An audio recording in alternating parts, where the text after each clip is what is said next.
Oiê! Nossa live aí sobre o tireoide, né? Esperando nossa convidada internacional. Ó, ela já chegou, deixa eu só fixar o comentário. Aqui o nosso tema.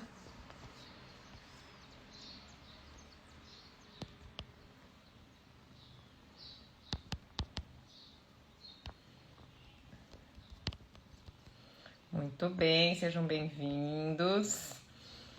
Vamos ver como estamos difuso. Como? Pronto. Vamos chamar a Tânia. Tá aqui. Coloquei até batom vermelho em homenagem. Ela tá sempre linda de batom vermelho. Hello! Como está? Tudo bem? Tudo bom, e por aí? Tudo certo. Tá rolando aqui alguma coisa na área. Eu moro debaixo de uma ponte que passa assim cruzeiros e tudo mais. Tá um vucu-vucu de helicóptero aqui. Então assim, espero que não seja nada. Tudo bem, querida? Tudo bom. Live com emoção. Com emoção e batom vermelho. Ó, pus isso em homenagem. Ai, obrigada, adorei a homenagem. E aí? Bom, se presente para quem não te conhece ainda. Bora lá, para quem não me conhece, o meu nome é Tânia Alves, sou nutricionista desde 2007, resido na Noruega desde 2009 e tenho dupla nacionalidade, norueguesa e brasileira. Então, um pouquinho lá, um pouquinho cá. Uma das minhas especialidades é justamente a parte de endocrinologia. Eu tive uma história bem conturbada com problemas de tireoide, de resistência à insulina, né? Aquele pacotinho todo. E comecei a me aprofundar no assunto. Hoje, aqui na Noruega, eu faço um trabalho junto à Associação da Tireoide, que é uma associação bem organizada aqui, bem grande na Noruega. E eu faço parte do conselho aqui da minha região, que é uma região bem grande. E faço trabalho aqui de palestras e as minhas consultas online com o pessoal do mundo todo, né? Acho que foi uma das poucas coisas boas da pandemia, né? E é isso. Tô aí na luta para trazer um pouquinho mais de informação sobre o assunto. Muito bom, né? E deixa eu aproveitar e já perguntar. Os casos de tireoidite de Hashimoto, né? De doença de Hashimoto, na verdade, porque ela não é restrita à tireoide, a gente vai falar sobre isso. Aumentaram aí com o Covid? Eu já vi, sim, os estudos, olhei, tem essa relação com o Hashimoto e com o carcinoma papilífero, que foi o tipo de câncer que eu tive. Aumentaram e parece que haver uma correlação. É claro que ainda precisa de mais estudos e tudo mais, a gente não teve, né? Não houve tempo. Mas ainda não foi divulgada uma estatística oficial daqui ainda. A gente é informado. É bem legal aqui a associação. Deixa eu mostrar para você como é que é. A gente tem uma revista, né? Que é bem legal, que é o Fire.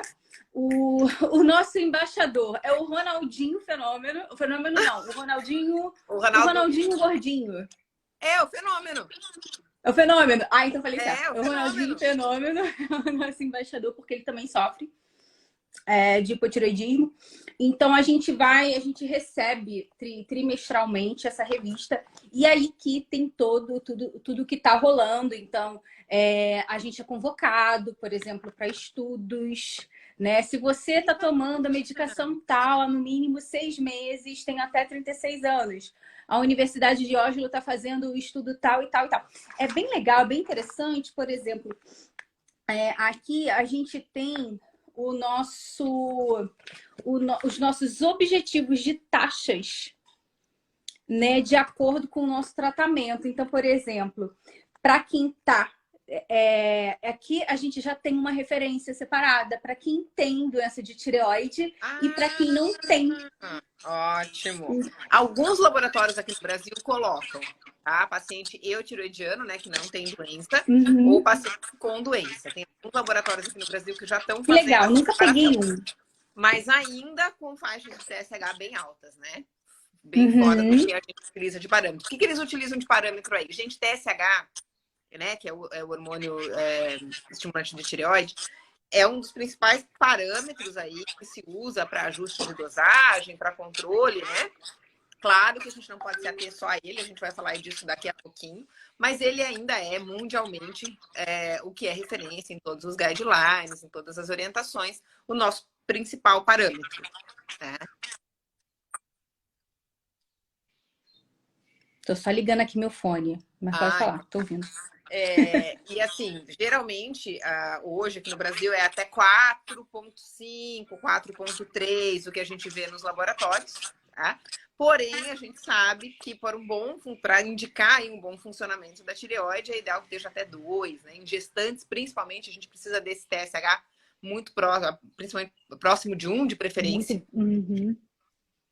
Para a gente garantir aí uma boa evolução da gestação, não só, na verdade, não é nem para gestante, é para tentante. Porque o ideal é que já no início, bem no início dessa gestação, essa tireoide esteja muito bem ajustada, porque o feto não vai produzir hormônio tireoidiano por um bom tempo aí, né? E aí ele vai precisar muito dos hormônios maternos, né? E essa é uma informação que eu vejo que não é tão difusa ainda, né? E é bem lamentável. Isso aumenta até a chance de aborto, que é um episódio que eu nunca aconteceu comigo, mas eu imagino que seja extremamente traumático para uma mulher. E quando poderia ser evitado se houvesse esse preparo, né, desde o momento que a mulher ali pensa, né, algumas chegam antes não, ainda não sou tentante, mas eu já quero esquentar os Essas são as melhores, é o ideal são que a as gente consiga fazer essa programação metabólica pré-gestacional, né, antes de engravidar, preparar o organismo, né, isso nossa, quando a gente consegue, quando a gente tem esse tempo hábil, é muito bom. Muito, o resultado é sensacional. Você está falando de TSH, aqui ainda leva-se muito em consideração o TSH e o T4, mas é totalmente comum, pelo menos a minha médica da família, a gente tem um trabalho muito, né, muito juntinho. Eu não tenho acesso a endocrinologista, eu nunca tive nesses 4 anos sem tireoide um endocrinologista, mas eu tenho uma médica maravilhosa que me ouve. Eu quero depois até mais para frente na live falar um pouquinho disso, que me pedem muita recomendação. Então aqui, olha, segundo a nossa associação, o TSH para quem faz tratamento hormonal, ou seja, quem toma a levotiroxina sódica, que é o mais comum, ou no Brasil a gente tem a possibilidade dos manipulados, aqui a gente tem a liotironina, liotironin, o nome, que é o T3, tá? Aqui o TSH tá entre 0,5 a 1,5. Ah, que lindo! Sim, para quem faz. Olha aí. E já tem aqui que é o uma que a gente quantidade procura maior. manter aqui, mas não seguindo os guidelines, né? A gente procura manter aqui, seguindo aí as premissas, então, da medicina funcional, que exatamente busca otimização de função. Exatamente. Então, a gente já vê pacientes, assim, extremamente sintomáticos aí com TSH de 2,5, de 3, de 4, sendo que, na maior parte dos laboratórios, a gente ainda tem laboratório aqui no Brasil com 5,6 de normal. Uhum. Que de normal não tem nada. Eu já peguei paciente com mais de 100. Era uma paciente que não sabe, que achava que a medicação era opcional. E aí ela começou a tomar. Eu nunca tinha visto um TSH tão alto. Foi um trabalho feito em parceria com um médico que seguia também a linha integrativa. E aí foi assim, ó, rapidinho, voltou a tomar um hormônio, fez lá as outras alterações nutricionais, suplementos, e aí ficou tudo bonitinho, tudo no lugar. Mas a gente encontra, sim, números, assim, perturbadores, esse é o termo, de TSH, que não é um hormônio da tireoide, né? É um hormônio hipofisário que faz com que a tireoide seja estimulada a trabalhar, só que funciona, né, como com feedback, né? Mecanismo de feedback. Quer dizer o quê? O mecanismo da fofoca. Contaram para ela. Contaram para ela que tá faltando hormônio, né, tireoidiano, né, na célula e tal, e na periferia, fora do cérebro. E aí, aí vai, começa a falar um pouquinho, e tem essa questão também que acontece a nível cerebral, né? Que também é bem pouco discutido e que merece um pouquinho de atenção, né? Mas o TSH, sim, eu acho que é uma taxa assim, bastante confiável dentro dos exames, né, de perfil hormonal tireoidiano, é um dos mais confiáveis, mas está longe de ser o único, né, o que isoladamente vai contar toda essa Exatamente. história para a gente. Geralmente aqui no Brasil, pelo menos nos guidelines que a gente tem, não se pede, o básico que se pede é o TSH e o T4, né? Como é que é aí? Porque a gente sabe que isso não dá, né? Não pode ser parâmetro, principalmente se a gente está falando. A gente tem vários tipos de doença de tireoide, mas a mais comum é a tireoidite de Hashimoto, né? A tireoide autoimune. Uhum. E muitas vezes o processo, quer dizer, geralmente o processo começa muito antes da perda da função tiroidiana com as alterações dos anticorpos. E isso é muito pouco pedido ainda, né? Como é que é aí? Ó, eu vou falar do meu, tá? Aqui, eu fui ali pegar para eu não mentir, né? Mentir é feio. Esse aqui foi o meu último. Eu, como paciente sem tireoide, ainda assim a minha médica da família pede anti-TPO. Raríssimo. Isso não é feito no Raríssimo. Brasil. T4 livre, T3 livre, TSH, e aí vem a outra galerinha, né? Aqui, por exemplo, nessa ocasião, não me pediram PTH, mas geralmente me pedem porque eu perdi uma das paratireoides, é comum Isso é bem pedirem, comum, né? calciônico, sempre pedem, sim, tá? Mas nesse aqui, especificamente, esse aqui é o básico do básico do básico do básico para mim. Hoje é o TSH, T4 livre, T3 livre e anti-TPO. Então, assim, não é difícil. Você atende os pacientes aqui do Brasil, né? Você vê que é muito complicado. Aqui a gente tem um problema grande com os planos de saúde. Tem muito plano de saúde que, inclusive, não libera outros exames relacionados à tireoide se o TSH não está alterado, né? E a gente, anos antes, às vezes, do TSH alterar, a gente tem os aumentos dos anticorpos. E aí, quando a gente também, né, volta lá falando das tentantes, das mulheres que querem engravidar, aumento de anticorpo pode ser causa isolada de abortamento.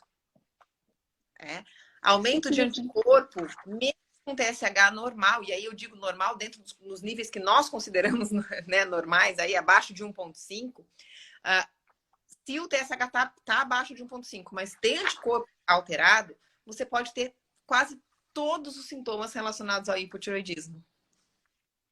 Exato. Exato. O que aconteceu comigo, o Vivian, foi um quadro assim bem, bem louco. Eu me enquadrava no quadro de hipotireoidismo tipo 2, que é quando, né, as taxas estão todas lindas. Eu tô até aqui procurando se eu acho aqui algum, porque eu tenho aqui um histórico assim, tem praticamente um dossiê meu aqui, e eu queria, por curiosidade, falar. Mas assim, tava tudo muito próximo do ótimo. Acho que TSH 1,1, né? Eu pedi todos os meus exames para serem repetidos antes da cirurgia de retirada, que eu queria ter um padrão e tudo mais. Só que o que acontecia? Eu tinha quase todos os sintomas de hipotireoidismo, as minhas extremidades extremamente geladas, eu não conseguia mais produzir calor. A minha casa, ninguém conseguia mais vir na minha casa porque era muito, muito quente. Tá? É importante, né, Tânia, essa capacidade, né, de regulação de temperatura corporal é uma das funções primordiais da tireoide. A tireoide precisa estar bem ajustada. Você sente frio o tempo todo, se você sente frio nas extremidades, você tá com as mãos, com os pés, com o bumbum sempre gelado. Bumbum gelado. Isso é um sintoma importante, né, de mau funcionamento aí da tireoide, mesmo com as taxas normais. É isso, a gente precisa ficar de olho. tá? É, Cansativo, ganho de peso. ganho de peso. Eu ganhei 12 quilos em 5 semanas. A minha tireoide deu pau, assim. É como se todas as minhas células tivessem desligado todos os sensores de hormônio tireoidiano ao mesmo tempo, pá, e não tinha efeito nenhum. Então, assim, eu ganhei 12 quilos em 5 semanas sem mudar absolutamente nada na dieta. Eu comecei a ter muito frio, que eu não conseguia mais ir na casa das pessoas. Eu saía aqui, voltava, eu tinha que tomar banho quente, extremamente quente, colocar debaixo daqueles cobertores aqui especiais, né? Que tem aqui É. realmente para inverno rigoroso, e ficar ali e de preferência dormir para eu conseguir, né, me aquecer. Eu não produzia mais calor, praticamente nenhum. A minha temperatura média era 35 ponto alguma coisa, bem baixa, né? Mas os níveis hormonais eram ok. Mas a nível celular não estava funcionando, não estava, né, tendo esse efeito. E o hormônio tiroidiano é o hormônio responsável por isso, né? É o que a gente chama aqui, né? Falei muito aqui da associação. O nome da associação é Associação do Metabolismo. Ah, é isso. É uma das Né? grandes bases do metabolismo: tireoide, suprarrenal e pâncreas. Exatamente. Então aqui a gente não fala que está com hipotiroidismo, a gente fala que está com o metabolismo baixo. A gente fala que está com uma baixa de Alguém fez metabolismo. uma pergunta legal aqui. Falou: ah, eu tenho todos os sintomas, mas não tenho a perda, o ganho de peso. Gente, é uma síndrome. Não precisa ter todos os. Não Tudo tem, ao né? mesmo Você não tem que tempo, gabaritar né? na prova. Não. Alguns sintomas, ou às vezes só um, de uma forma mais intensa, já pode indicar aí, já pode ser realmente manifestação da doença. Né? Não tem que esperar ter todos os sintomas. Até porque cada organismo reage de um jeito. Então, tem gente que o intestino para de funcionar, tem gente O que meu não. não parou, Ó, porque era um intestino muito bom. Então, é, né? Tem gente que tem ganho de peso, tem gente que não tem. Tem gente que tem um ganho de peso pequenininho, mais por retenção hídrica, né? Porque também faz edema. Ah, né? A tireoide não funcionando bem, você retém mais. Então, às vezes, o ganho de peso pode ser por conta disso. Não só porque o metabolismo, a taxa metabólica basal cai muito, mas você pode ter a outras minha coisas aí. cara era totalmente deformada. O olho era pequenininho, era uma outra pessoa. Teve Era perda uma de outra cabelo, pessoa. queda de cabelo. Tive um pouco, mas não muita. Unha, cabelo e intestino eu consegui manter através da suplementação. Sem saber, né, que eu tinha esse problema de tireoide, mas a suplementação que eu fazia, ela era muito específica na época, já para intestino, né, produção de colágeno, consumir uma quantidade legal de proteína, já fazia dieta cetogênica, e enfim, né? Então eu tinha vários fatores de estilo de vida que de uma certa forma maquiaram os meus sintomas, né? Então eles conseguiram, eles foram ali contidos e aí chegou 2000, mais ou menos dezembro de 2017, a casa caiu toda assim, o telhado caiu na minha cabeça. Bum! Foi quando eu parei total de produzir calor. Então antes eu tinha só a incapacidade de transpirar. Na época eu tinha passado 1 ano e meio em Belém do Pará, gente, calor. Eu Calor treinava com úmido. personal, péssimo.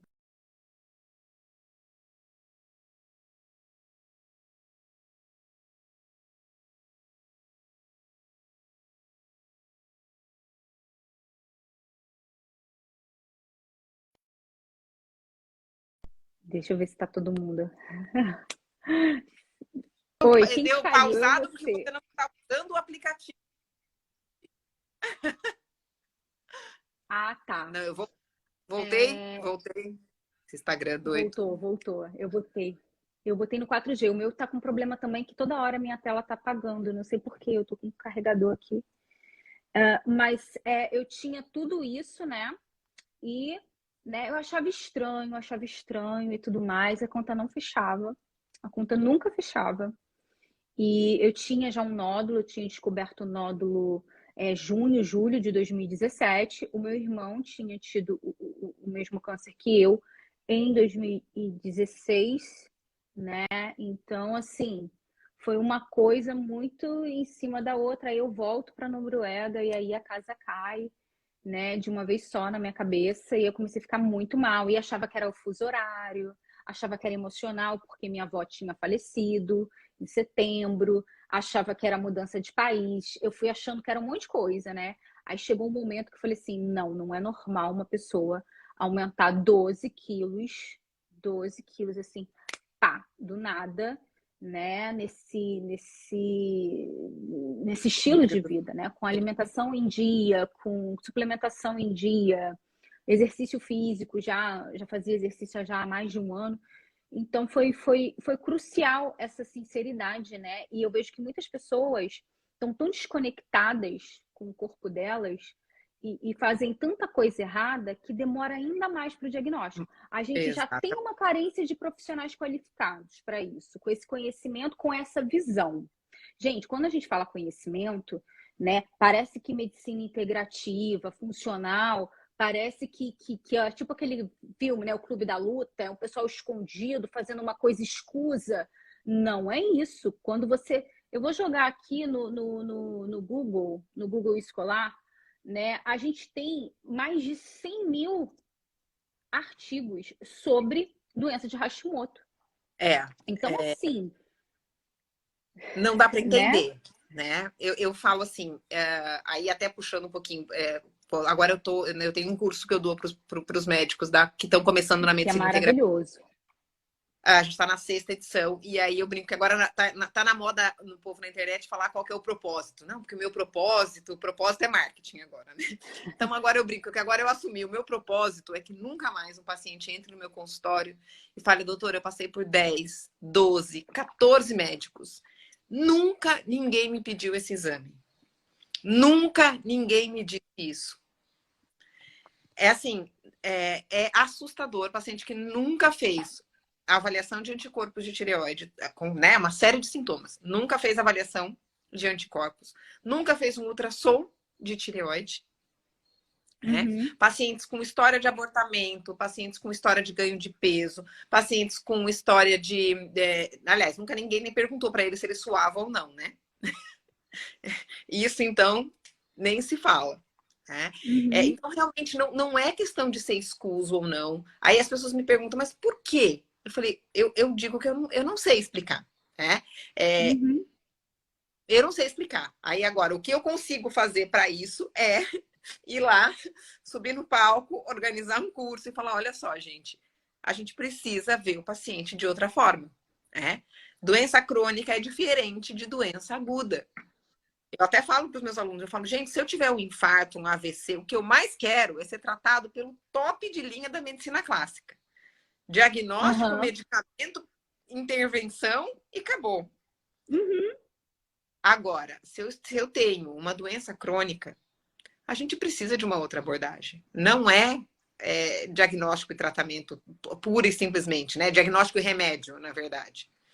Porque quando a gente entra com a levotiroxina, é porque a tireoide já não está mais funcionando. Quando você está substituindo o hormônio, e muitas vezes a gente consegue ter uma recuperação dessa função, cuidando aí da doença de base. Já tem estudos rolando agora, Vivi. Eu não sei porque, tipo assim, eu sou a tarada da tireoide, né? Então, eu fico só nessa minha vida, né? Praticamente. Então, assim, tá rolando já estudos que mostram, né? Que demonstram, é claro que isso não tá ainda finalizado, né? É um estudo mais longo, mostrando que a tireoide ela é capaz de se regenerar. O tecido tireoidiano, ele é capaz de se regenerar após 5 anos. Nossa, não esse de é, longo prazo eu tinha visto. é bem longo prazo. Vamos ver se eu acho, né? Ainda está em desenvolvimento, mas já tem essa linha, já tem médicos que seguem a linha mais funcional, integrativa nos Estados Unidos, que já tem relatos nesse assunto. Só que o que acontece? Hoje, a maioria das pessoas que eu encontro, né, não tem essa visão, não foi informado sobre isso. O que é informado para o paciente? Primeiro que ele só é informado quando a casa já caiu, né? Olha, você tem hipotiroidismo e não há nada mais que possa ser feito pela tireoide, você vai tomar o remédio e essa dose, não se preocupa que ela vai ter que aumentar. Enfim. E aí, a maioria das pessoas hoje não sabem qual é a causa, e a causa importa. Não, e ela começa a tomar o remédio e nada na vida dela muda, né? Nada. Porque não foi tratado a causa. Exato. Não, É só isso aqui que tem que ser feito. E Mesmo por quando é isso, informada a a gente causa, ela vai lá, ela fala, tomou 4 anos, isso eu vejo muito, você deve também ver muitos pacientes falarem, eu tomei 3, 4 anos, aí melhorou o exame e eu parei de tomar porque eu achei que não precisava mais. isso tem muito autodesprescrição. E a gente vê hoje, né, que a maioria das abordagens, né, médicas, clínicas, é nesse sentido. Olha, você tem Hashimoto, não precisa fazer nada, né? Só quando a sua tireoide perder função, aí você só vai precisar. Só isso. Gente, não é verdade isso, tá? Você só vai mudar isso. Você só vai tomar esse comprimidinho aqui e tá tudo certo. Quando, na verdade, a gente sabe que não é só isso. A causa importa, sim, né? E a causa importa e isso vai definir o tratamento. Então, por exemplo, vamos dizer que eu não tivesse Hashimoto. No caso, eu tinha, mas nunca tive o diagnóstico. Nunca Sim. tive o diagnóstico, né? E aí, o que eu comecei, né, a ver, a entender, a estudar? Que olhar só para o número também não é legal. Porque tem muito paciente que, assim como eu, quando eu tinha tireoide, tá? Quando eu tinha tireoide, eu tinha Hashimoto, não sabia. Ponto. Isso é uma história. E eu tinha níveis ótimos. Eu tava olhando aqui o exame, 1,6, tá? Isso no auge do frio, da morte súbita. Essa sensação, tá? De quem tem hipotireoidismo, é que você tá morrendo. Que você não tem força, não tem energia, não tem ânimo, né? E aí eu não sabia que eu tinha a doença. Eu não sabia que eu tinha uma doença autoimune. Eu não sabia o que estava rolando. Logo, você perde, né, as chances, as possibilidades de tratamento, que tem muitas, né? Voltadas para o intestino, a questão de ver para metais pesados, se eu estava acontecendo alguma intoxicação por alguma outra coisa. N Estrógeno possibilidades, todos, né? xenoestrógenos, né? BPA, enfim. Então, o paciente hoje ele não é informado. Então, por exemplo, uma pessoa que não teve nada, ela teve só, por exemplo, o câncer de tireoide, tirou a tireoide, ponto. Ela tem um hipotireoidismo porque ela não tem a tireoide. Tá, beleza. Isso é uma coisa. Às vezes a tireoide também para de funcionar e não necessariamente é por uma doença autoimune. Beleza. Agora, quando é por doença autoimune e é no maior número dos casos, ou seja, 90% dos casos que a gente tem hoje de hipotireoidismo, a causa é Hashimoto. E é importante a gente saber. E outra coisa que é importante saber e acompanhar enquanto tá essa resposta de anticorpos. Aquilo dali é um marcador e é um marcador imunológico. Então, Exatamente. saber em qual passo está o seu sistema imune, né? Que o seu sistema imune ele não foi programado para te atacar. Então, se ele está atacando, ele está tendo uma resposta inadequada, fora do projeto dele, quando ele, né, foi ali concebido. Então, eu vejo muitas pessoas hoje, mesmo com o diagnóstico de Hashimoto, não fazem um acompanhamento de anticorpos para saberem se essa resposta ela tá melhorando ou não, se você está no caminho certo ou não. E saber se você tem uma doença autoimune ou não é vital, porque tem questões genéticas, tem questões ambientais que te deixam mais expostos ali a ter outras doenças autoimunes. Lembra, seu sistema imune não tá bom. Então, do mesmo Até jeito que ele hoje porque, está na atacando, verdade, né? né, a doença autoimune, ela é uma alteração, exatamente o que você está falando, do sistema No imunológico. sistema Então, quem imune. tem uma doença autoimune tem grandes possibilidades de desenvolver outras doenças autoimunes. Então, a gente vê muito Hashimoto com artrite reumatoide, Hashimoto com psoríase, Hashimoto, às vezes, Vitiligo. com vitiligo, com diabetes, com Doença celíaca, gastrite doenças, autoimune, hepatite gastrite autoimune. autoimune. Muito, muito, muito. Né? Alguém perguntou aqui o que é Hashimoto. Gente, Hashimoto é uma doença autoimune a doença Tireoide, autoimune da tireoide, tá? que é uma das principais causas de hipotireoidismo. Ó, eu tenho aqui um modelinho anatômico que é da tireoide boazinha, né? Tá? que é ela íntegra, bonitinha. Parece que é enorme, né, gente? Mas é uma perspectiva pequenininha. Vem aqui, tá aqui no pescoço. Aqui em volta da traqueia. Essa aqui é com câncer, tá? Essa aqui parece que tá boa não, tá bichada. E aí, há uma alteração a nível morfológico. Gente, claro que não vai ficar exatamente assim, amarelo. O que você precisa entender é que geralmente ela dá em alguns casos, uma diminuída, em outros casos ela aumenta e passa a comprimir aqui, então tem problema de deglutição, tem aumento aqui, ó, dessa região. Então, por quê? Tem uma resposta inflamatória. Essa aqui é a tireoide boa, saudável, e essa aqui é com a doença autoimune de Hashimoto, e eu tenho aqui a de autoimune de Graves. Mas a de Graves é outra história. O que a gente vê? Primeiro, uma alteração de ultrassom. Antes dos anticorpos aparecerem, antes de ter perda de função tireoidiana, começam a aparecer os nódulos. E aí, o que é muito triste, que eu venho escutando, eu vi que você postou esses dias, eu também tenho alguns vídeos falando sobre isso, alguns posts. As pessoas, os profissionais de saúde falando, não, nódulo de tireoide é normal. Gente, normal é não ter nódulo. Normal é não ter anticorpo. Comum é uma coisa, normal é outra coisa. Então, está extremamente comum nódulos na tireoide, mas não é normal. Está extremamente comum a alteração de anticorpos, mas não é normal. Então, a gente já tem que intervir quando aparecem os nódulos. E é isso que é importante. Idealmente, a intervenção ela já acontece quando alguém da sua família chega e fala para você que tem hipotireoidismo. Se coça, eu já diagnostiquei algumas característica genética gigante, né? Genética muito forte. Nós mulheres estamos mais expostas, tá? A ter doenças de tireoide, principalmente de Hashimoto.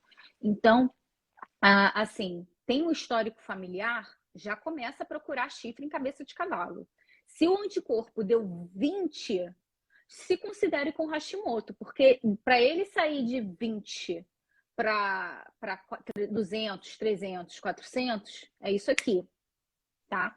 Então, se você tem alguém na família que tem algum problema de tireoide, corre atrás para ver, para fazer essa medição de anticorpos tireoidianos e entender um pouquinho o que está acontecendo. E se não, gente, criança, tá? Às vezes vem as mães, então, né, que já tem aqui, o diagnóstico. Criança com quais seriam causas de Hashimoto com 5 anos de idade? A genética é um fator importantíssimo, né? Então, histórico familiar e, claro... Traumas, pode ter sido um trauma no parto, né? Pode ter sido um trauma, né, na infância, um susto, uma situação de estresse, uma situação de doença. Eu vi um filme que é muito legal, eu recomendei ele aqui. Eu esqueci o nome, mas é sobre doenças autoimunes, mas justamente a ela, né? E a esclerose múltipla. E é incrível você entender. E aí eu fui fazer uma retrospectiva. A minha primeira doença autoimune, ela se manifestou aos 6 anos de idade, que foi o vitiligo. E após 6 meses com coqueluche. Então, vírus também pode ser um gatilho de doença autoimune, tá? Então, falou aí de criança. Então, assim, por exemplo, gente, eu fui aprender isso 2 meses atrás, que eu fui fazer retrospectiva, fui montar o quebra-cabeça. E a vida da pessoa que tem doença autoimune é isso. É essa, ficar ligando coisa. Quando que eu tomei a vacina tal? Quando que eu tive a doença tal? Nossa, né? E a gente vai remontando e entendendo um pouquinho o processo. Tem peças que a gente nem sabe que existe. Então, assim, a minha primeira doença autoimune foi aos 6 anos. E aí, Vivian, eu fui contar para minha mãe que eu tinha... mãe, porque eu tenho doença autoimune. Ela, que negócio é essa, menina? De onde você foi arrumar de tirar doença autoimune? Falei, mãe, vitiligo. Ela, como assim que eu nunca fui informada? A minha mãe, quando eu tive o diagnóstico, a minha mãe ia ela me levava em médicos cubanos, Eu fazia um monte tomava um monte de remédio, um monte de creme, sol, até limão colocava no olho. Menina, uma loucura, né? Então ela correu muito atrás. E mesmo nessa busca dela de mãe, né, em nenhum momento foi comunicado a ela que eu tinha uma doença autoimune. Então, é esse mesmo sentimento. E quando eu falei para minha mãe, né, ela se sentiu, eu ouvi a tristeza, sabe, pelo telefone, como que ela se sentiu traída, assim, sabe, por tudo, pela medicina, pelos médicos que atenderam ela e tudo mais, né? Esse sentimento é o que mais me entristece. É claro que a gente não sabe tudo, é claro que tem Não. coisas, né, que, enfim, a gente gostaria de poder resolver, mas assim, não, eu não peço porque não tá no papel, porque não tá no livrinho. Mesmo com tanto material, com tanto estudo comprovando que a gente precisa investigar, a gente precisa ir atrás. Tanto que anticorpo entra no meu. Anticorpos de tireoide entra na minha avaliação inicial. Maravilhoso. Todos os meus pacientes fazem. Não importa que queixa que tem. Ele foi lá porque tá com unha encravada, não trato unha encravada, mas ele foi lá com a unha encravada, eu vou pedir anticorpo. Problemas no dente, gente. Periodontite. Tem a ver Assim, com problemas odontológicos. intolerância à histamina, né? Alergias, urticária. Tem A tudo a urticária é ver. muito, muito. Tudo a Lá na ver. Unicamp, isso foi uma das coisas. Eu fiquei 2 anos na Alergo da Unicamp, né? Depois que eu me formei. E aí, isso era uma coisa que eles sempre me investigavam. Paciente com urticária idiopática, né? De urticária que a gente não sabe a razão. Quando a gente consegue descobrir, 80% das vezes é por alteração de tireoide. Uhum. Né? E tem gente que ainda fica minimizando, né? O negócio é pequenininho, vou pegar aqui de novo para vocês verem. É um trenzinho pequitito, mas que toca o terror. Quando não tá funcionando, Todas as células do corpo precisam de hormônio da tireoide, gente. Todas. Então, ela é fundamental, né, para a saúde. as pessoas estão falando da paratireoide. A paratireoide, ela é um pouquinho diferente, tá? Ela tem esse nome tireoide, paratireoide, porque ela fica tipo assim, na órbita da tireoide, ela fica pertinho ali, né? Compartilha vaso sanguíneo e tudo mais, mas são bem pequenininhos, é tipo um grãozinho de arroz. Tem pessoas que têm 4, tem pessoas que têm 8 paratireoides, e ela não necessariamente tem muito a ver com a Ela tireoide nesse chama sentido de paratireoide porque está produção. perto, né? Mas não porque é a função. Exato, é mais uma questão de proximidade, tá? Mas tem algumas questões que elas são similares, como, por exemplo, no metabolismo do cálcio, né? Então, a tireoide tem essa parte e a paratireoide também. Então, tem essas similaridades de posicionamento, né, de localização, e na questão de metabolismo do cálcio. Eu vou falar uma coisa para vocês, que um dos médicos, das especialidades médicas que mais dão diagnóstico de doenças de tireoide, no geral todas, é o ginecologista. Porque eu acho que é justamente uma especialidade médica que está mais disposta a ouvir, né, a escutar a sua queixa, né? E a questão clínica ela é muito importante. Como eu disse no início da live, eu tinha todos os exames ótimos. Gente, não é nível ok, tava ótimo, níveis ótimos. Mas eu tinha uma clínica muito clássica de franco hipotiroidismo. Então, eu tive uma médica que me ouviu, que eu falei, olha, eu fiz um ultrassom lá no Brasil e não sei o quê. Aí falei do meu irmão, ela não, ela já começou a passar um monte de exame. E foi um pro outro, pro outro, pro outro. Foi assim, ó, papum. Então, eu vejo muitas pessoas ainda com esse paradigma, e você pode me corrigir porque você é minha amiga, você pode dar uma puxada na minha orelha, tá? Se eu estiver falando besteira. A gente tá aqui para aprender. Assim, que acha que só quem cuida de tireoide é o médico endocrinologista. Sim. Não é. Não é, não precisa ser. Pode Não, ser, pode ser. Mas, gente, endócrino, um médico endócrino, se ele tem no máximo 2 aulas sobre doença de Hashimoto na residência em endocrinologia, é muito. A maioria tem uma aulinha só. Então, é importante você ter, primeiramente, um médico que te ouça e que entenda, que olhe para a sua clínica. Acima de qualquer exame, acima de qualquer coisa, tá? Não é só sobre exames, tá, gente? Os exames são legais, são importantes. Importante, é um parâmetro, mas você não é um papel, né? Até porque no exame a gente vai estar medindo o que está na corrente sanguínea, gente. É igual assim, ó. Eu geralmente tento explicar para o paciente o seguinte: a corrente sanguínea é sua conta corrente. Só que você não tem dinheiro só na sua conta corrente. Você tem a poupança, você tem, sei lá, um investimento, você tem outros, a previdência, você tem outros lugares, né? Onde está o seu dinheiro. Você tem lá um financiamento que você não pode tirar o dinheiro. Você está pagando, seu dinheiro vai para lá, você querendo ou não. Então, quando a gente faz uma dosagem do que quer que seja, né? Se a gente está dosando níveis séricos, isso a gente está dosando no sangue. A gente não está vendo o que está dentro da célula. Muito menos o que está dentro de cada célula, né? Dentro da tireoide, dentro do tecido muscular, dentro do tecido neurológico. Então, quando a gente dosa as substâncias todas em níveis séricos, a gente só está vendo o que está na corrente sanguínea. A gente não está vendo o quanto que tem na previdência, o quanto que tem na poupança, o quanto que tem no fundo de investimento, nada. Então, a gente não sabe o que tem no osso, o que tem no músculo, o que tem no cérebro. Não sabe. Né? Então, não dá para dizer que tá ou não, que tá 100% normal. Ah, não, o exame tá normal, então você não tem nada. A gente não tem como garantir isso. Né? Tanto que muitas pessoas, por exemplo, com osteoporose, me falam, não, mas meu nível de cálcio tá normal.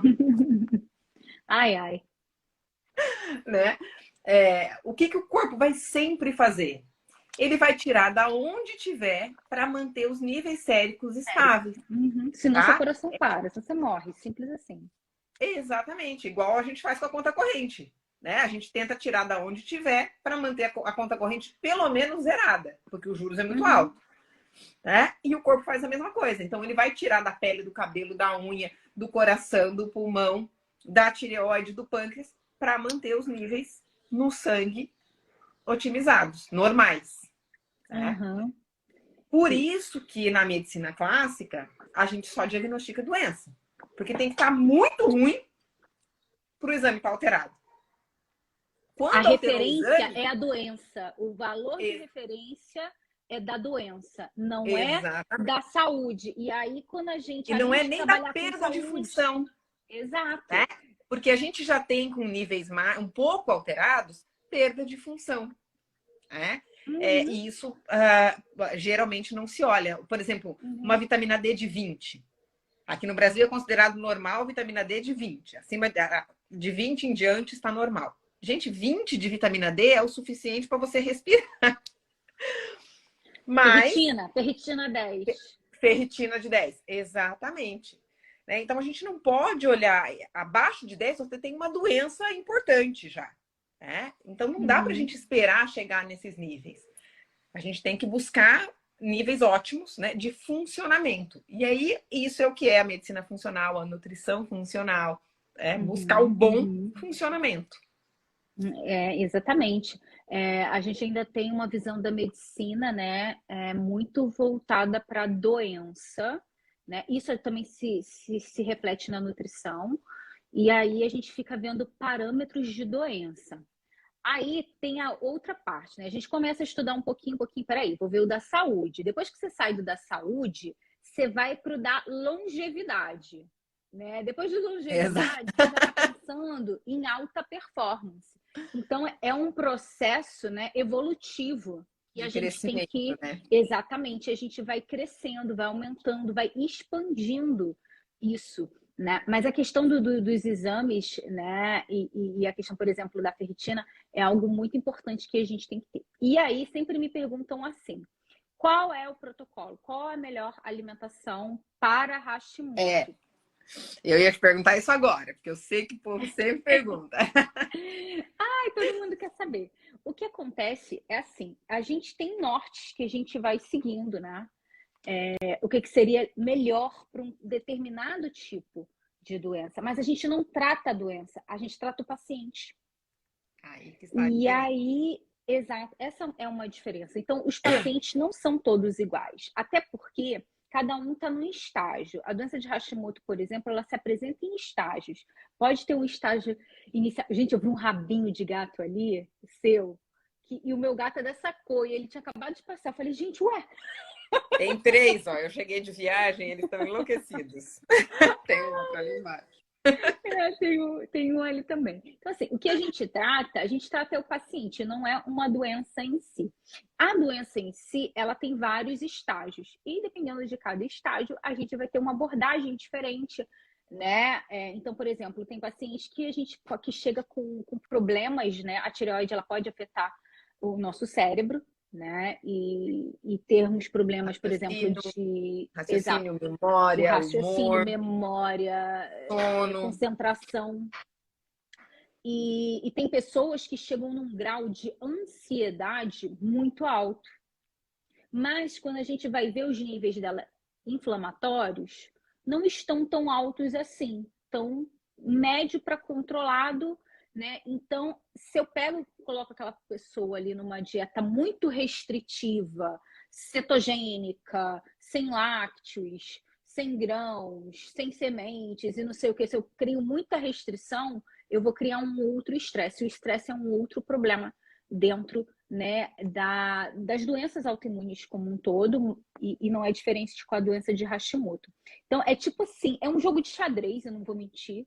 Então, tapa aqui, descobre ali, vamos pensar 5 movimentos à frente, vamos pensar ali 5 reações à frente, o que é que eu vou ter que priorizar, o quão motivar o paciente, tá, e tudo mais. Então, a doença, né, de Hashimoto, ela é uma doença com caráter inflamatório crônico, que é muito sensível também ao estresse e que tem uma necessidade de nutrientes em diversos níveis, tanto para a conversão do T4 em T3, porque tem gente que pensa assim, minha tireoide já não está produzindo nada, eu estou tomando 150 microgramas de levotiroxina sódica, então para que eu vou ficar pensando nisso se a minha tireoide não está produzindo, eu estou dando, então não vou ficar T4, pensando. né, que precisa virar T3, que é o hormônio realmente ativo, né?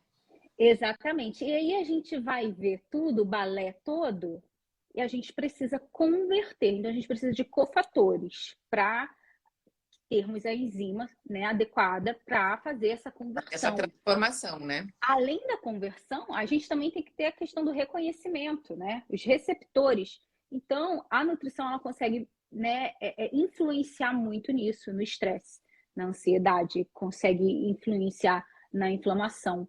Então, consegue influenciar em vários níveis, né? Então, assim, mas ela vai ser sempre individualizada, idealmente individualizada. Tânia, não tô com grana para pagar nutricionista, médico e não sei o quê. O que eu posso fazer agora? Você, vou reta. Você sabe o que você está comendo errado. Muito provavelmente você sabe o que você está comendo errado. Comida de verdade. Coma comida de verdade, não complica. Tá sem grana para comprar o contrafilé, compra ovo, compra carne de terceira e joga na panela de pressão que tá tudo certo, sabe? Não tem problema nenhum. Carne moída, frango, miúdos, vísceras, maravilhoso, que não tem nada mais nutritivo do que isso. Osso, sopa de osso. Enfim, tem um monte de coisa que você pode fazer, mas quanto mais simples, mais sofisticado fica. Parece que não, tem que comer aquele negócio todo complicado e tem que comer chocolate de colar. A farinha da Noruega, não precisa. Não precisa de nada disso. Coma simples, mas quanto menos possível for de industrializados. Eu tenho falado uma coisa que é até um pouco nada a ver eu falar, né? É redundante. Mas se você sabe que não tolera algo, né? Não coma. Que eu vejo que tem pessoas que que a constipação crônica é algo, por exemplo, muito presente no hipotireoidismo. Aí tá com a constipação, sabe que não tolera lactose, vai lá e toma milkshake para ter uma diarreia, né? Gente, isso não existe. Você não faça isso. Então, assim, até algo que pode acontecer, gente, é você achar que está evacuando, mas na verdade você está liberando muco. Então, já tive o caso de uma colega mandou um raio-x de um paciente totalmente obstruído, que não tinha parado de evacuar. Porque ele achava que estava evacuando. em volta saía um muco e um pouquinho de fezes, mas as fezes de verdade estavam lá, obstruindo, obstruindo, obstruindo. Né? Na verdade, ele achava que ele tinha diarreia, porque ele não parava, o fluxo do muco não parava. Né? Então, a gente tem que ter muita atenção. Assim, geralmente a pessoa sabe, né, que tem coisas que não fazem bem. Né? Na doença autoimune, o glúten e o leite, e aí é o leite, gente, não é a lactose, né? Principalmente a proteína do leite, principalmente a caseína, que é altamente inflamatório. Então não adianta você consumir coisas sem lactose, né? Não. O processo inflamatório vai estar acontecendo igual. Eu prefiro realmente uma alimentação mais simples, né? E sem tantas coisas assim. Fica até bem barato, tá? Fica mais barato do que uma alimentação, sei lá, cetogênica comum, low carb comum, né? Fica bem mais simples, né? Porque não entra queijo, não entra embutido, não entra aquele monte de coisa. Fica até mais descomplicada. Mas isso é uma questão de visão, porque tem gente que acha não que a vida acabou, que é Que se muito não tem café com difícil. leite e pão, não tem mais nada para comer no mundo. E aí você falou assim, né, do glúten. Gente, é até difícil a gente falar de glúten, porque não é comida de verdade. Então, tipo assim, você não vai estar passeando no bosque, Essa na árvore tem um pãozinho. floresta. Nossa, tive que consumir um glúten. Não existe, tá? Então, se você defende o consumo de glúten, você está automaticamente defendendo o consumo de ultraprocessados, porque essa é a forma que a gente consome glúten, é ele sendo ultraprocessado. Então, assim, é um ultraprocessado. Eu acho que muita gente fica nessa discussão de glúten isso, do estudo de sei o quê. Não precisa estudar nada, não estuda nada, não. Do peptídeo, que é difícil de degradar. Da substituição. Ai, não, mas eu como pão, eu como biscoito gluten free, bolo gluten free. Quando você vai ver os ingredientes, eles são terríveis. Se bobear, é pior do que o pão que você faz em casa. Né? Ninguém come glúten, né? A galera come pão, biscoito, né? Massa, lasanha e não sei o quê. Então, como é que eu defendo isso, gente? Eu não consigo defender isso. Então, para mim, é natural que não tenha. Aí não importa se você tem doença autoimune, se você não tem, se você é humano, isso estar na sua rotina alimentar é complicado a longo prazo, né? Existem as exceções, né? Que você vai comer um pedaço de pão e vai explodir, morrer, cair duro, seu intestino vai explodir. Não, gente, não é isso que a gente está querendo inferir aqui, dar a entender, né? Mas existe sim, né? Essa questão dos ultraprocessados não é legal, até porque a gente está falando de uma doença autoimune, tem a questão do sistema imune, e uma parte central do nosso sistema imune é justamente o nosso intestino. Então, a gente tem que cuidar bem dele, colocar comida de verdade, nutriente, mastigar bem. Tudo, o intestino não se resolve com probiótico, né, Tânia? Agora tá na moda, todo mundo, né? O probiótico resolve tudo. Gente, probiótico não resolve. Aí tem probiótico para ficar magra, tem probiótico para encontrar o amor da vida, probiótico. Tem para tudo, para crescer a sobrancelha, para tem. Falar Então, em coração, alguém perguntou. Antes de probiótico, a gente tem que se preocupar exatamente com tudo isso que você estava falando. Mastigação, primeiro, né? Escolha alimentar. Segundo, mastigação. Terceiro, comer com calma. Quem está comendo na correria, com pressa, comendo de pé, não vai digerir de forma adequada. Não tem como, não vai produzir enzima digestiva de forma adequada. Então, o estresse pré-alimentação e durante a alimentação é um fator muito complicado que altera aí todo o processo digestivo e a gente não resolve isso com probiótico. Não, a gente não resolve. Alguém perguntou aqui de arritmias. São sintomas também de quem tem algum problema de tireoide? Sim. Hoje, um dos médicos que eu mais trabalho junto assim, com paciente com problemas de tireoide é o cardiologista, que é o Alex Noronha, do Palavras Médicas. Então, assim, tem relação também muito íntima com o coração. De colesterol. Quantos pacientes tomando remédio de colesterol, na verdade, tem hipotireoidismo? Tem hipotireoidismo, a dislipidemia, né? Aumento de colesterol, aumento de triglicerídeo. E eu vejo, às vezes, muitas pessoas que estão na dieta cetogênica, que às vezes estão até na dieta carnívora, e estão se achando, estão achando que estão abafando com o colesterol alto, quando na verdade é o corpo pedindo socorro, dizendo que alguma coisa está errada, né? Então, eu acho que a gente tem que ter a preocupação certa com o colesterol. O colesterol é muito importante, a gente tem que tomar conta.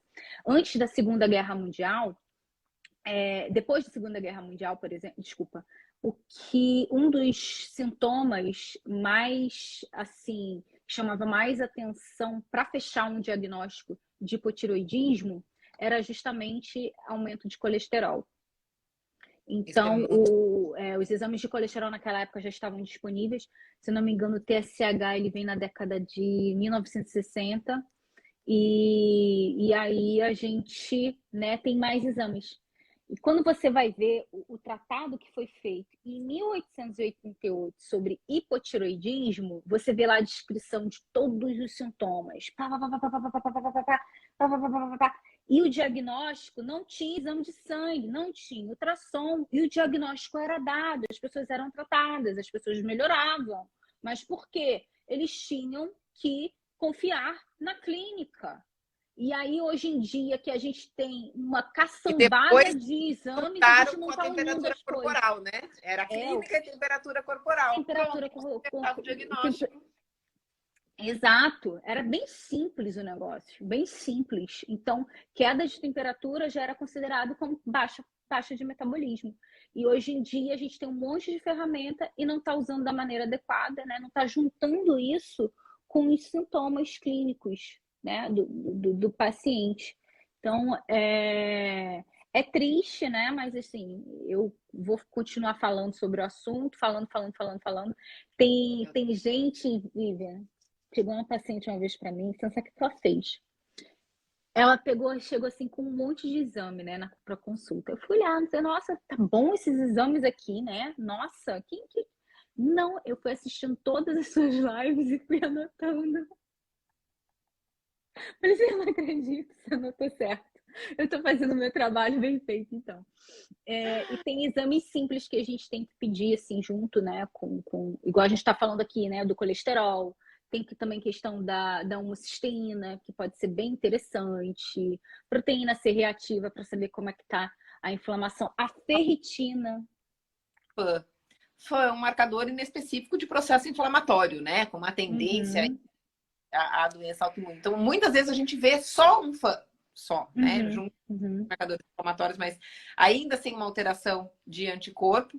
Mas muitas vezes com esse fã a gente já tem nódulo tireoidiano, a gente já tem uma série de sintomas. Né? Quando a gente trata o paciente, mudança de estilo de vida, adequação de sono, atividade física, esse fã zera, normaliza. Manejo do estresse. Essa é outra pergunta também que fazem muito. Tem cura? Tem cura? Quando a gente fala de doença autoimune, a gente não fala de cura, a gente fala de remissão. Então, por exemplo, eu passei por um ano muito estressante. E aí eu decidi, não, vou fazer terapia, eu vou mudar aqui alguma coisa e tal, vou mudar aqui o rumo da coisa, porque não dá, porque eu tô somatizando, né? O psicológico, né? Altera muito. E a gente tem estudo aí que mostra que, por exemplo, 3 meses de terapia cognitiva comportamental, que é uma linha, né, da psicologia, já é o suficiente para baixar anticorpos tireoidianos. É tipo assim, 3 meses. A gente sabe como que é difícil, né, Vivian, responder alguma coisa, suplementação e não sei o quê, demora um maior tempão. Olha só como que o nosso estado de saúde mental é importante. Então, eu já vi melhoras no meu vitiligo, assim, tremendas. Nossa, né? Tipo assim, porque comecei a colocar as coisas no lugar a nível mental. Então, assim, é muita coisa, é muito complexo, né? E a gente entender a importância é o passo 1, depois ir pesquisando, buscando, entendendo, né? Sobre a nossa própria saúde. As doenças autoimunes, elas têm um perfil comportamental muito particular, né? Com a questão do perfeccionismo, da autocobrança, tendo uma questão bem importante aí e agravando muito os casos, né? Realmente tendo uma piora, gerando realmente mais estresse, mas tem um perfil comportamental de controle, né? De querer estar no controle o tempo todo, de querer controlar tudo. De tudo tá Mulheres. muito, de tudo tá muito dentro dos conformes e isso é impossível, né? A gente não consegue controlar tudo, aliás, controlamos quase Muito nada. pouco. Eu falo que eu atendi um paciente essa semana com doença celíaca que não queria parar de comer glúten. Tá bom para você? A gente sabe como que é difícil fechar um diagnóstico de doença celíaca, né? É um rolê. Só falando assim, tem gente que demora anos para conseguir fechar um diagnóstico de doença Sim. celíaca. E aí ele não queria e tal, parar e tudo mais. E eu tive que explicar e falar e refalar e tudo mais, né? E trazer uma nova perspectiva, né? Porque a gente tem que pensar numa perspectiva de saúde. Então, para você se manter saudável, você vai ter que fazer algumas mudanças na sua vida.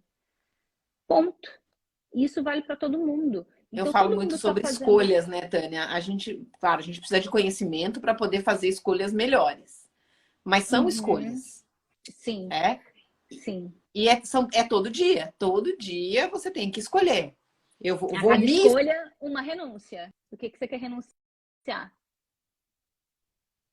Renunciar sua Exatamente. saúde? Quer renunciar sua clareza mental? Quer renunciar seu sono tranquilo? Quer renunciar ter disposição para brincar com seus filhos? Quer negociar? O que você quer negociar? O que está na mesa? O que você quer? Né? E eu conversei com ele, falei assim, olha, você comer Tô andando que eu glúten, tenho que pegar um outro carregador que o meu não tá vai, funcionando. Vamos vai. lá. Você não comer glúten não é negociável, é inegociável. Falei sim. É, Falei assim, é inegociável. Porque não dá para negociar isso sem colocar em voga a sua saúde. A escolha é essa, né? E cada escolha é literalmente uma renúncia. Cada vez que é. você escolhe uma coisa, você abre mão de algo. E você tem que se certificar que nesse processo você está abrindo mão de algo ruim e escolhendo algo que é melhor para você, né? E não tem, Exato. não existe não tem atalhos. A gente tem as medicações que podem ajudar, né? A gente tem a suplementação que ajuda muitíssimo, Muito. muitíssimo. Igual eu falei aqui, a terapia, a gente tem o exercício físico. A gente tem algumas coisas sim, né? Principalmente a medicação, que é uma coisa mais externa, né? Não é a gente que Não, está tem várias fazendo. ferramentas de imunomodulação, né? Sim, Eu tem uso várias. por exemplo, a gente tem ozônio, tem terapia neural, tem todos os suplementos, tem terapia endovenosa, mas se a base, que são as escolhas, né, o estilo de vida do paciente, isso não vai surtir efeito, né? Não vai. Então, Parou perguntaram aí? do álcool. Ai, Gente, álcool gente, é informação, não álcool me é pergunte açúcar. para mim sobre álcool, que vai levar um pedala rabinho. Gente, álcool é ruim para. Álcool bom, você quer álcool em gel. Olhe lá. E olhe lá. E olhe Quem lá, sabe porque o efeito disso a longo prazo.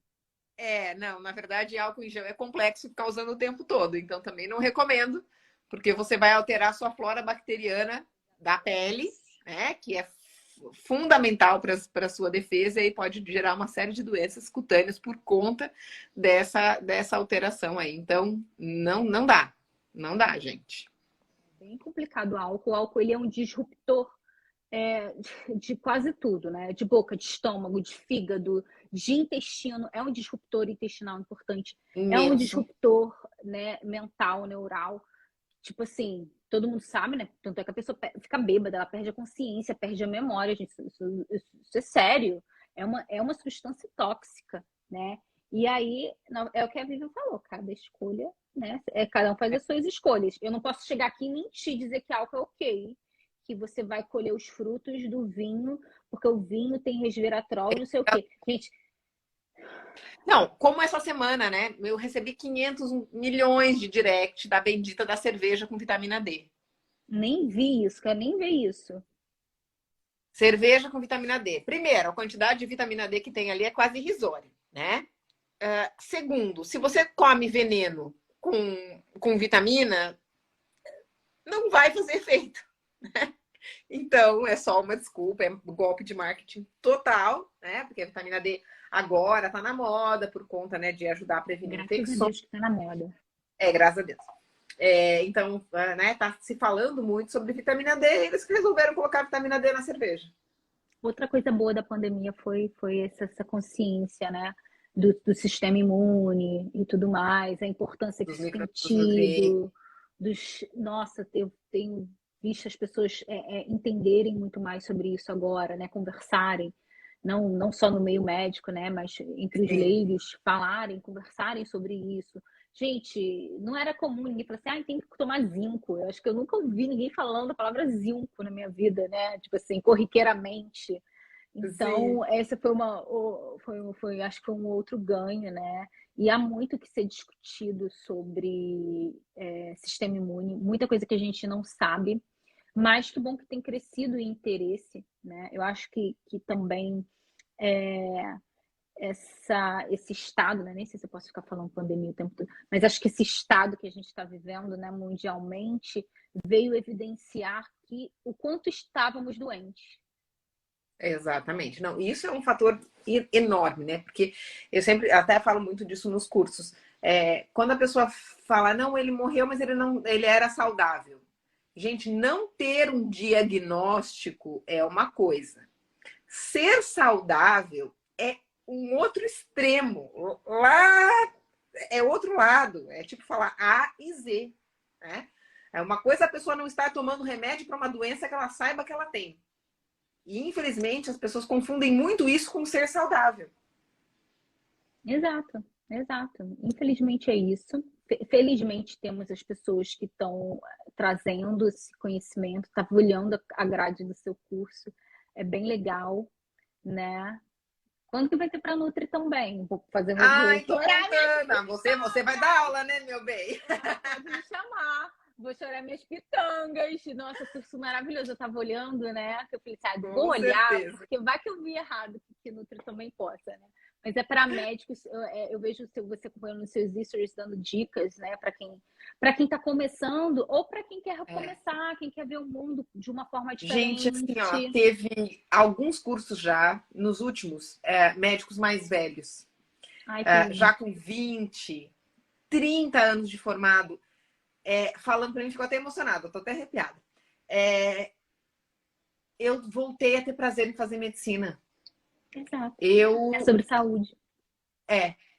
meu Deus, por que nunca ninguém me disse isso antes?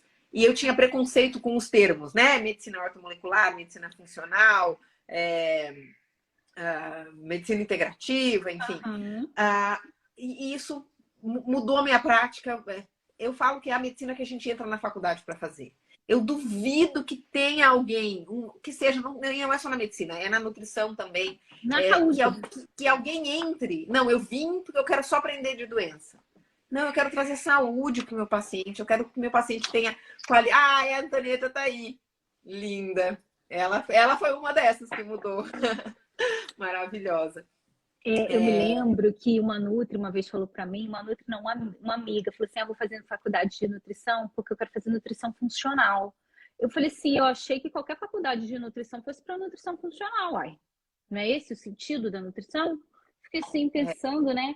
Mas é porque minha cabeça já estava num outro rolê já. Tipo assim, esse deveria ser o status quo, né? Esse deveria ser o padrão. Exatamente. Assim, da função de tudo, gente. Função é tudo, desde da cabeça até a ponta do pé. E eu acho que isso é pouco falado, pouco discutido. Tem crescido, tem ganhado espaço, né? Ai, mas fala mais. Eu vi lá que tem uma parte que eu achei maravilhosa, que é essa questão das intolerâncias alimentares, Porque é uma das minhas paixões. A sensibilidade eu vi lá, porque isso não é comentado, é muito comentado alergia e intolerância, né? Mas tem a questão da hipersensibilidade também, né? Que é um processo diferente, é um processo que pode ser transitório, porque depende muito de como é que está a saúde intestinal e do seu hábito alimentar e da sua produção de enzima, das medicações que você toma ou não. Então, essa questão do organismo estar reagindo a determinado alimento num momento, e isso pode piorar muito a questão autoimune, né? Você estimula aí todo o sistema imunológico de uma forma errada, digamos assim. Realmente é muito pouco comentada. A gente basicamente não aprende isso na faculdade, né? Isso também está ligado com a questão da sensibilidade histamínica, né? Você está estimulando ali essa produção o corpo, ele está tentando te ajudar, mas na verdade ele te atrapalha com esse processo, né? Então, avaliar essa sensibilidade alimentar, tratar, melhorar esse intestino, ver de novo como é que, por exemplo, o uso dos prazóis, né? Eles aumentam muito as respostas de hipersensibilidade alimentar. Você passa a não tolerar uma série de alimentos. Então, isso precisa ser visto, ser estudado. Quantas pessoas, né, Vivian, sem entender, sem saber o que é intolerância histamínica em 2022. Já estamos em 2022 e isso não é Médicos discutido. e nutricionistas, Diagnóstico não é dado. Eu não conheço ninguém hoje, praticamente, que saiba o que é. Talvez, acho que eu já vi uma ou duas falando do Brasil. Aqui é um pouquinho mais falado, um pouquinho mais comentado, mas, tipo assim, muito difícil encontrar sobre isso. E é um problema muito sério. O que a gente ainda escuta, por exemplo, eu tenho pacientes que vêm fazendo, por exemplo, imunobiológicos, né, medicação para doença autoimune, que aí muitos têm que fazer hospitalar, né, porque faz venoso, tudo. E aí fica numa salinha com vários fazendo, né? E aí, não, mas meu médico falou que eu posso comer de tudo. Não, comida não influencia em nada. Os pacientes oncológicos fazendo quimioterapia, não, meu médico falou que eu posso comer de tudo. É muito triste a gente ainda ver colegas, né, falando uma coisa dessas para o paciente, que a comida não vai interferir na saúde e nem na progressão ou não da doença. Tem gente que fica sem, eu já vi gente que ouviu, que pesquisou sozinha e descobriu sobre, por exemplo, especificamente aqui no caso que a gente está falando da intolerância à histamina, e que o Nutri falou que era ilusão, era coisa da cabeça. Tipo assim, toda a clínica, tudo foi, tipo assim, isso não existe. Tipo assim, não conheço, então logo não existe, né? Aquela coisa, essa lógica maluca. Não conheço, logo não existe. Do ápice então, da assim, palavra. Sim, tem muita coisa que precisa ser discutida e não precisa ser, né, recém-formada. Eu vi lá que seu curso desde o iniciozinho, né, desde a estruturação, né, e tá até a prática clínica propriamente dita, mas às vezes a pessoa que ela quer mudar a prática clínica dela, né? É exatamente isso. Não, E o não curso sabe é legal. por onde começar. É para isso, é para dar um norte para onde começar, porque claro que em 3 dias, 4 dias a gente não consegue abordar tudo de forma alguma, mas pelo menos os exames principais, a avaliação desses exames principais, o que precisa ter no consultório, porque a gente usa muito injetável, né? A gente usa tanto endovenoso quanto intramuscular, porque muitas vezes esse intestino ele não tá absorve mais não tá nada, legal, não adianta eu ficar dando uma série de... Eu posso fazer a melhor prescrição de nutriente possível, mas ele não vai absorver aquilo de forma adequada, né? Então eu preciso fazer esse aporte endovenoso e intramuscular. Então a gente, né, fala bastante sobre isso, como estruturar aqui, por conta da Anvisa, a gente tem uma série de regulações que tem que ter no consultório para poder fazer isso. Eu falo muito graças a Deus, cada vez mais médicos aí procurando as pós-graduações de medicina integrativa, mas eles saem muito perdidos. E aí querendo, infelizmente, receita de bolo. Não, então eu prescrevo isso para todo mundo. Não. Então, vamos sentar e fazer um raciocínio, né? Começar a avaliar a parte de metais pesados, que quase ninguém fala, mesmo nos cursos, né, mais voltados para a parte funcional. Então, como é que quela metal pesado? Como é que eu tiro o metal pesado? A importância disso. Porque isso é uma das primeiras coisas que eu faço no meu tratamento para praticamente todos os pacientes. Porque aí sim eu vou ter receptor hormonal funcionando de forma correta. Eu vou diminuir. Às vezes, só de quelar metal, você já baixa os anticorpos da tireoide, né? Porque eles são grandes estimuladores aí de aumento de anticorpo. Gera um processo inflamatório grande. Então, isso também quase não se fala. Mudança de alimentação, FODMAPs, dieta com baixo FODMAP, que é também uma estratégia, né, para a gente melhorar o processo inflamatório. Tá começando a se falar de FoodMaps no Brasil agora, né? Eu fiz o meu primeiro curso do IFM, do Institute of Functional Medicine, nos Estados Unidos, em 2009, mais ou menos, 2010. E lá já se falava. Imagina, tem 12 anos isso. E agora que tá começando a se falar disso aqui no Brasil. Eu não vejo ninguém falando de níquel, né? Baixo níquel, baixa histamina. Aqui, por exemplo, tem testinho tipo de gravidez, assim, caro pra caramba, né? Mas você compra tipo um testinho, de, por exemplo, de histamina. Sério? Aí Sim. ele vai dosar DAO? Eu não vi qual é o princípio, mas eu creio que Tá, sim. E provavelmente aí sim. você faz tipo picadinha, né? Eu tô para comprar Que só para ver. legal! Mas eu tô muito reguladinha. Acho que eu vou ter que fazer umas loucurinhas para ver o que acontece. Mas é bem legal. Aqui isso já é bem difuso, né? Não muito, mas assim, na Europa, né? Não na Noruega especificamente, Sim. mas na Europa, principalmente a Alemanha, A Alemanha já muito tem aí ponta. a Alemanha é o berço, né, da medicina funcional, eu acho. Ele já olha, sempre olhou, né, de uma outra forma para a saúde, né? Então, mas essa questão de sensibilidade a níquel realmente quase não se fala em lugar nenhum.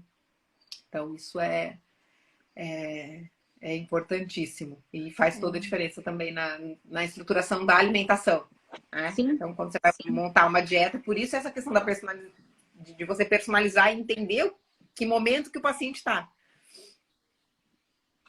o que dá para negociar, né? O que não dá, o que é inegociável. O E, glúten para celíaco é inegociável, gente. gente, não tem como. Ai. Mas é isso. Olha, adorei a live. Eu não tô vendo mais as perguntas de ninguém. Parou de atualizar tudo aqui para mim. Então, eu não sei se alguém perguntou. Eu não sou mal educada, gente. Eu sou até levemente educada. Mas paralisou tudo aqui para mim. O número de pessoas assistindo. Não consigo ler mais nada de pergunta. Paralisou. Então, assim, eu não sei.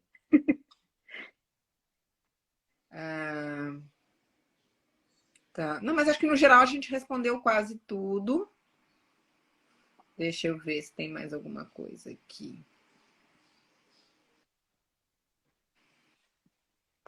Vivi, eu vi que seu curso vai ser no meu aniversário. Que dia é seu 24, aniversário? 25, 26, 27. Vai ser 27 de março, meu. Ai, que legal! Vai ser essa data mesmo. Vai ser aqui em Joinville, na minha clínica, porque como a gente vai ter aula prática, a aula prática é na clínica. Que tudo, que É. tudo. Bem, bem, Não, bem legal. de perguntas. Maravilhoso. População mundial completamente inflamada. Sim, por isso que o bichinho pegou todo mundo. É. A gente está inflamado, contaminado, estressado. A gente está. Não tá boa a coisa, não. A gente Ó, tem que querem uma mudar o live rumo. sobre intolerância histamínica. Vamos montar uma sobre sensibilidades alimentares em geral, hein? Bora. Níquel, estamina, eu não divulgo muito essa minha linha de conhecimento. Acho que ninguém sabe. Eu sou quase uma espiã, assim. Mas eu trabalho com essa linha, assim, de intolerância à histamina, essa parte de low FODMAP, intestino e tudo mais. Porque eu notei, Vivian, que eu não consigo tratar a tireoide sem isso. Não é que eu não queira, não tem como. Eu tive que, Exatamente. assim, eu fiz a pós-graduação, foi até legalzinha, tá? Na parte de endocrinologia, aprendi sobre várias doenças e tal, e os eixos e tudo mais. Foi bem legal, foi bem bacana. Só que não tem como você tratar a tireoide sem você tratar o sistema imune, sem você tratar o intestino. Não tem como, né? E como eu já sou uma pessoa com muitas intolerâncias e hipersensibilidades, eu sempre tive esse interesse. Tá? Então eu tive que voltar um pouquinho, né? E estudar essa parte para eu conseguir dar suporte para o meu paciente. Então, e é um estudo contínuo, Com né? certeza. Tem um monte de coisa que eu não sei, que eu tô louca para aprender e eu vou aprender E aos até porque poucos. ainda tem pouco material, né? Quando você vai buscar, ainda tem muito pouca coisa sobre sensibilidade a níquel alimentar. Você tem a questão da cutânea, mas você tem muito pouca sobre a questão gastrointestinal. Mesmo a questão da sensibilidade histamínica ainda tem é pouco material científico, né? Tem poucos estudos de caso, não tem grandes diretrizes. Por exemplo, o único país que eu saiba autodidata. que tem a enzima que você toma, tá? Tem na Alemanha, você acredita que na Noruega não tem? Eu fui que nem uma louca e o pessoal todo olhando assim pra mim, quê? Remédio de alergia? Eu falei, não, filha, da enzima, o DAO. E ninguém me entendia. E eu fui correr aqui Eu atrás já de tem. pensei para ver se a gente conseguia importar, mas eu também não achei lugar que tenha. Eu vi que tem alguns lugares do mundo, mas é difícil ainda. Na Alemanha eu sei que tem. E é incrível, né? Tem vários mundos, gente, vários universos. Informem-se. Nossa, vai abrindo um leque, né? Exatamente leque. por isso que a gente não pode dizer que a doença da tireoide, o Hashimoto é só uma doença tireoidiana, né? Ele é uma doença sistêmica. O seu organismo não está funcionando de maneira adequada. Então, o organismo como um todo precisa ser visto, precisa ser tratado, precisa ser reequilibrado. Né? Então, daria para a gente ficar conversando aqui até 2050. Daria.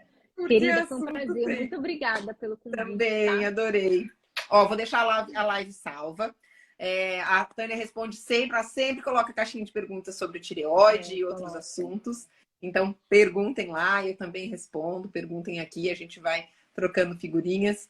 Um ótimo 2022. Espero que você consiga vir para o Brasil para a gente conseguir se ver. Torcendo. Tá? Tudo de muito, muito bom. Logo, logo a gente combina outra, então. Gente, Obrigada. um ótimo 2022 para vocês também. Beijo. Tchau. Beijo, tchau.